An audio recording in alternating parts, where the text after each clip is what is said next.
bahwa ketentuan dalam permasalahan hibah di antara anak-anak, dalam hal ini ada 3 pendapat di kalangan ulama ya. Pendapat yang pertama mengatakan hibah harus sesuai dengan pembagian warisan. Lelaki dapat 2 bagian dan wanita dapat 1 bagian. Ini pendapat sebagian ulama, dan ini dikuatkan oleh sebagian ulama di antara Syekh bin Baz rahimahullah taala seperti yang disebut oleh penulis di atas. Pendapat yang kedua mengatakan harus sama, karena ini hibah dan hukum asal dalam permasalahan pemberian di antara anak-anak adalah kesamaan. Kenapa warisan tidak disamakan? Karena ada pengecualiannya dalam Al-Quran dan As-Sunnah. Kalau tidak ada pengecualiannya, maka hukum asalnya harus sama. Ini pendapat mayoritas para ulama. Pendapat yang ketiga adalah pendapat yang pertengahan di antara 2 pendapat ini. Apa itu? Yaitu dilihat dari sisi maslahat dan mafsadah dan kebutuhan mereka masing-masing. Dan ini pendapat yang sangat nazari, yang sangat logis kata sebagian para ulama. Karena bisa jadi dari anaknya 5 orang, ada 1 di antara mereka yang belum mendapatkan pemberian dari orang tuanya seperti yang telah diterima oleh saudara-saudara yang lainnya. Yang satunya udah jadi dokter, yang satunya udah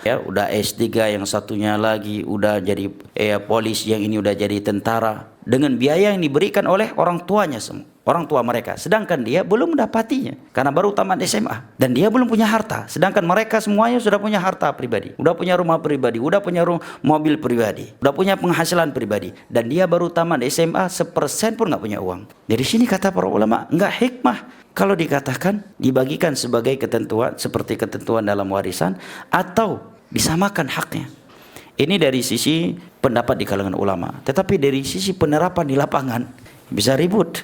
Yang agama cocok lagi dalam warisan saja. Kakaruya ini hasil lagi jumhur ulama berpendapat harus sama. Ijazah yang baru tamat SMA, yang baru tamat SMA. Oh enggak hikmah demikian. Sebagai masyayikh mengatakan ya hendaknya dilihat dari sisi maslahat dan masalah, dan dari sisi siapa yang paling membutuhkan dan siapa yang paling sedikit mendapat nafkah dari kedua orang tuanya. Ya saya.